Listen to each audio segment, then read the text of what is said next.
The kitchen was alive with clinks, sizzles, and bursts of laughter. Chaba stood over the stove, stirring a pot of fragrant stew so rich that even the curtains seemed to lean in for a sniff. Dudukwi danced between the counter and the oven, wielding a wooden spoon like a conductor's baton. Imor was busy at the chopping board, sending perfect slices of carrots and peppers into the air with a flourish, while Jock kept sneaking little tastes, only to get caught and scolded with mock sternness. "Hey, save some for the rest of us." Chaba laughed, handing Jock a piece of warm bread anyway. Dudukwi sprinkled herbs into the stew, the fresh scent of basil and thyme filling the room. They worked in a happy rhythm, passing spices, telling stories, and breaking into spontaneous song. Every dish was a masterpiece in the making, a golden roast shimmering in the oven, a colorful salad bursting with freshness, and the slow-cooked stew bubbling like a promise of warmth. By the time the table was set, it wasn't just dinner, it was a celebration of friendship, flavor, and the kind of joy you could taste with every bite. The evening began with a burst of laughter before the first onion was even peeled. Chaba, wearing an apron that said "Queen of the Kitchen" in faded gold letters, clutched a wooden spoon like a royal scepter. Dudukwi was already swaying to the beat of the radio, humming an old tune as he set a basket of vegetables on the counter. Tonight, Dudukwi declared, "We are not just making dinner, we are making history." Imor raised an eyebrow. "History that smells like garlic, I hope." "Garlic, joy, and just a little bit of chaos," Jock added, already sneaking a grape tomato from the bowl. The kitchen quickly became a stage. Chaba chopped onions with the precision of a surgeon, though she kept having to pause to wipe tears from her eyes, half from the onions, half from the ridiculous jokes Dudukwi was telling. Imor, ever the perfectionist, arranged sliced peppers into neat rainbow-colored piles, while Jock decided the cheese platter needed sampling, for safety reasons. The stew was the crown jewel. Chaba stirred it slowly, letting the rich aroma of cumin and paprika fill every corner of the room. Dudukwi, pretending to be a food critic, would lean over and sniff dramatically before nodding like a man who had just tasted heaven. But the real magic happened when they started layering flavors together. Imor's bright citrus dressing drizzled over roasted vegetables, Jock's crusty bread pulled hot from the oven, Dudukwi's spicy glaze sizzling on the roast, and Chaba's stew bubbling like a song. They moved in harmony, passing utensils, sharing sips of wine, and stealing bites off each other's plates. Someone would tell a story, someone else would burst into song, and the whole room would roar with laughter. At one point, Dudukwi tried to teach everyone a little kitchen dance. Half salsa, half "Don't Drop the Soup," and it became impossible to stir without.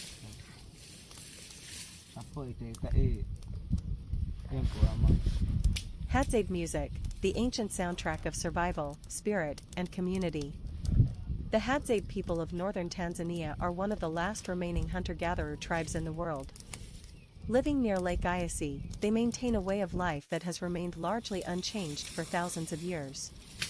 Central to their cultural identity and community life is music, a powerful, expressive tradition that brings the tribe together and connects them with nature, their ancestors, and each other. The role of music in Hadzabe life.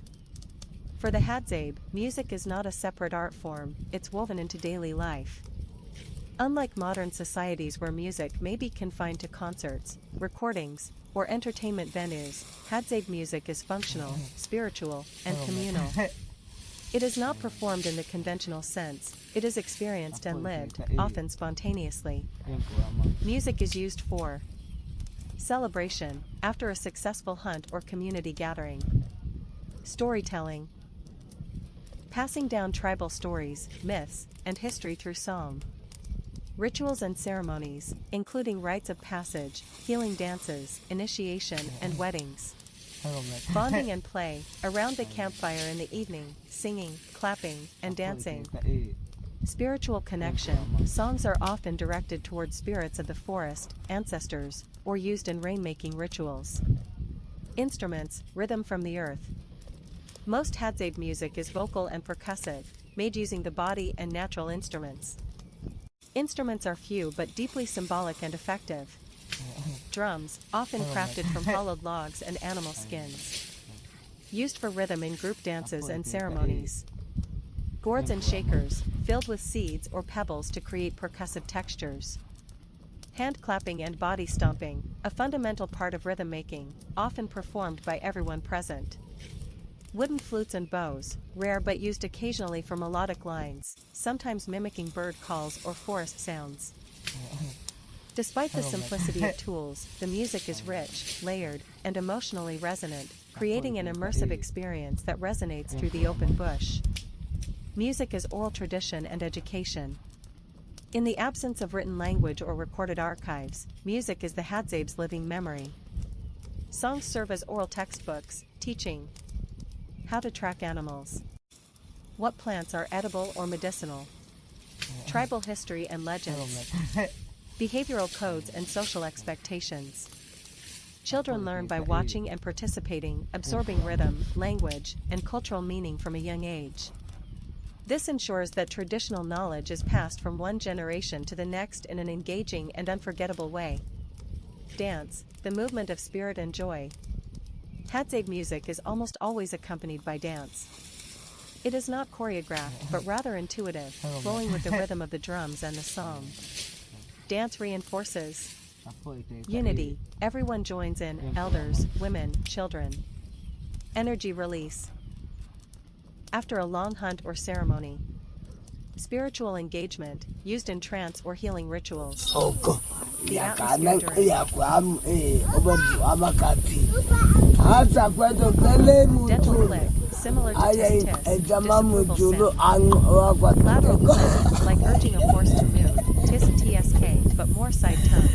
Alveolar click, a sharp pop made with the tongue against the roof of the mouth.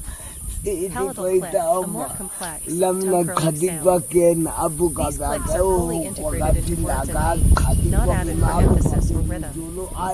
That means a name like Ghana or Zoni includes click consonants as essential building blocks, just as English names have vowels and consonants. A linguistic mystery. The Hadza language is one of the most enigmatic and isolated on Earth. It's classified as a language isolate, which means it has no confirmed relation to any other language family. Though it shares the use of click sounds with voice-on languages, mainly found in southern Africa, linguistic studies have shown that Hadza developed its click-based system independently. This has fascinated researchers and anthropologists for decades. The fact that the Hadzabe language has survived millennia without writing, and that it's only spoken by around 1,200 to 1,500 people, makes it a living linguistic fossil, a window into early human speech patterns. Names with clicks, identity through sound. In Hadza culture, names are deeply tied to identity, environment, and ancestry. Many Hadzabe names are impossible to write accurately in the Roman alphabet because of these clicks, which means their true pronunciation can only be learned by careful. For example, a man's name might be Huda, with an alveolar click at the beginning. A woman's name might be Noma, starting with a lateral click. These are not nicknames or special terms. Everyday names used in introductions, storytelling, and ceremonies. To a Hadza person, these sounds are second nature, but for outsiders, they require careful listening, practice, and respect. Mispronouncing a click in a name can change its meaning entirely, or make it incomprehensible. Preserving the Hadzabe language and its clicking names is not just a matter of academic interest, it's a vital part of protecting indigenous identity, cultural sovereignty, and human linguistic heritage. In a world where thousands of languages are going extinct due to globalization and assimilation, the Hadzabe language stands as a symbol of resilience. Their click-based names and spoken traditions represent an unbroken line to some of the earliest human communication systems. A living link to our origins. Some anthropologists believe that click languages like Hadzabe may be among the oldest spoken languages on Earth, potentially dating back to the time of the first modern humans in East Africa.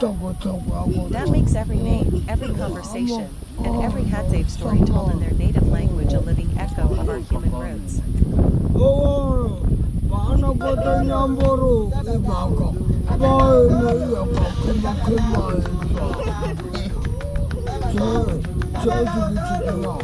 하고 다른 거 말이야 하고 나 드디어 간보고 싶대. 이거 보고 싶어 나와 갈까 마쳐야. 아마 하쳐야 미쳐나. 가면 너도 다 이거 봐도 나가. 꽃도 나고 아까. 와면 Kenya. By amo. We come and kill them. And get up at the back. We come and kill them. We together. Aku tak cerita Wan. Kata itu nanti bukan kata itu nanti begitu. Aku berita. Baik ada apa pun. Gue apa bakal nggak ada bakal dongo gue apa bakal dongo kok kena dalam isaat kaiwat